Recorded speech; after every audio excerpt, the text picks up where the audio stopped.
Guruve district in Mashonaland Central Province has been plunged into fear following a series of gruesome killings that began in early December 2025.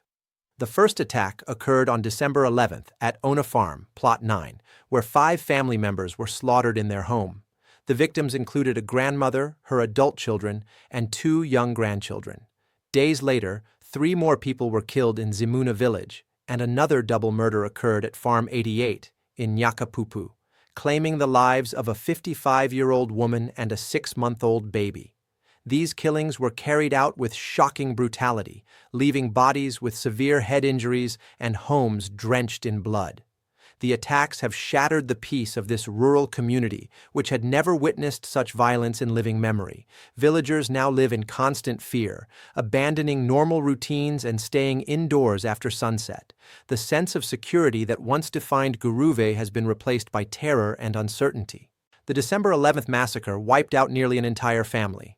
Grace Zvitsva, aged 66, was killed alongside her son Tendai, 40, daughter Lois Chiringaushe, 37, and 2 grandchildren aged 5 and 2. 5 other children sleeping in a separate room miraculously survived. A week later, another attack claimed the lives of a 55-year-old woman and her 6-month-old grandchild, both found with fatal head injuries. These killings share a chilling pattern. They occur at night, target isolated homesteads, and involve extreme violence, often using blunt objects. The suspect appears to strike without warning, leaving no time for victims to defend themselves. Entire families have been wiped out, suggesting a personal vendetta rather than random killings. Survivors describe scenes of horror, blood-soaked floors, shattered furniture, and lifeless bodies. The brutality has sparked speculation about the killer's mental state and motives, deepening the mystery and fear gripping Guruve. Police investigations quickly pointed to 32-year-old Enimor Zvitsva, also known as Modho, as the prime suspect. Zvitsva is a nephew of the first victims and reportedly harbored deep resentment toward them. Sources say family disputes over property and accusations of theft may have fueled his rage. In one incident, relatives allegedly caught him stealing maize and handed him over to authorities, an act believed to have triggered his violent revenge. Zvitsva is described as physically strong and familiar with the local terrain, making him difficult to track. Some reports suggest he may suffer from mental health issues, which could explain the extreme nature of the attacks. His ability to evade capture for weeks has raised questions about whether he is receiving help from sympathizers or hiding in dense forests. The manhunt for Zvitsva has become one of Zimbabwe's most urgent criminal investigations in recent years. The Zimbabwe Republic Police, ZRP, launched a massive manhunt for Zvitsva, deploying specialized units and advanced technology. Commissioner Paul Nyathi confirmed that drones, canine teams, and horse patrols have been mobilized to comb the rugged terrain of Guruve. The support unit and intelligence officers are working around the clock, focusing on mountainous and forested areas where the suspect might be hiding. Police have also set up roadblocks and increased patrols in villages to reassure residents and prevent further attacks. Despite these efforts, the suspect remains elusive, fueling public frustration. Authorities have released photographs of Zvitsva and circulated his details widely, urging citizens to report sightings immediately. The scale of the operation underscores the gravity of the situation, as law enforcement races against time to prevent more bloodshed. However, the failure to apprehend him so far has sparked criticism and fears that the killer could strike again. To encourage public cooperation, the ZRP announced a substantial cash reward for information leading to Zvitsva's arrest. Commissioner General Stephen Mutamba personally pledged the reward, signaling the seriousness of the case. Police have provided multiple contact numbers, including the National Complaints Desk, +263 242 703631, and a WhatsApp hotline, 071280197, assuring informants of confidentiality.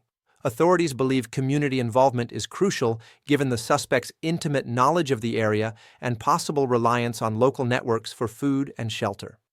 Posters bearing Zvitsva's image have been distributed across Guruve and neighboring districts. The killings have devastated Guruve's rural communities, where life once revolved around farming and family gatherings. Villagers now sleep in groups for safety, abandoning traditional homesteads and crowding into communal spaces. Nighttime farming and social activities have ceased as fear grips every household. Parents keep children indoors, and many families have stopped sending kids to school. Local leaders describe the atmosphere as tense and mournful, with people likening the violence to wartime atrocities.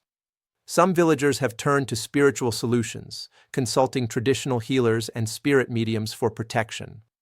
Others have formed informal patrols armed with sticks and axes, hoping to deter attacks. Funerals for the December 11th victims were held on December 19th, drawing large crowds of mourners and officials.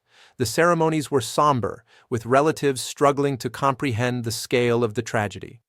Mashonaland Central's provincial minister Christopher Magomo attended, alongside traditional leaders like Chief Chipuriro, offering condolences and pledging support. Many mourners spoke of shattered families and abandoned homesteads, as survivors grapple with trauma and uncertainty. Graves were dug in haste, and the atmosphere was heavy with grief and fear. Religious leaders prayed for peace, while traditional elders called for cleansing rituals to restore harmony. Despite deploying drones, dogs, and specialized units, the police have yet to capture Zvitsva, sparking widespread criticism. Villagers accuse law enforcement of failing to act swiftly after the first killings, allowing the suspect to strike again. Social media is awash with complaints about inadequate rural policing and poor intelligence gathering. Some residents claim the police underestimated the threat, treating it as a domestic dispute rather than a potential serial killing spree. Officials insist they are doing everything possible, but the lack of results has eroded public confidence. The situation has reignited debates about resource allocation and the need for better rural security infrastructure. As of December 21, 2025, the suspect remains at large, and the atmosphere in Guruve is tense. Police have expanded their search perimeter, deploying more personnel and intensifying surveillance. Authorities insist they are following credible leads, but details remain scarce. Villagers continue to live in fear, adopting survival strategies such as group sleeping and self-defense patrols. The killings have become a national talking point, with calls for government intervention and improved rural security systems. For now, the community's hope rests on the ZRP's ability to capture Zvitsva and end the reign of terror. Until then, Guruve remains a district under siege, its fields untended, its homes abandoned, and its people haunted by the specter of violence. The outcome of this manhunt will determine whether peace can return to this troubled corner of Zimbabwe. Thank you for watching. Like, share, and subscribe.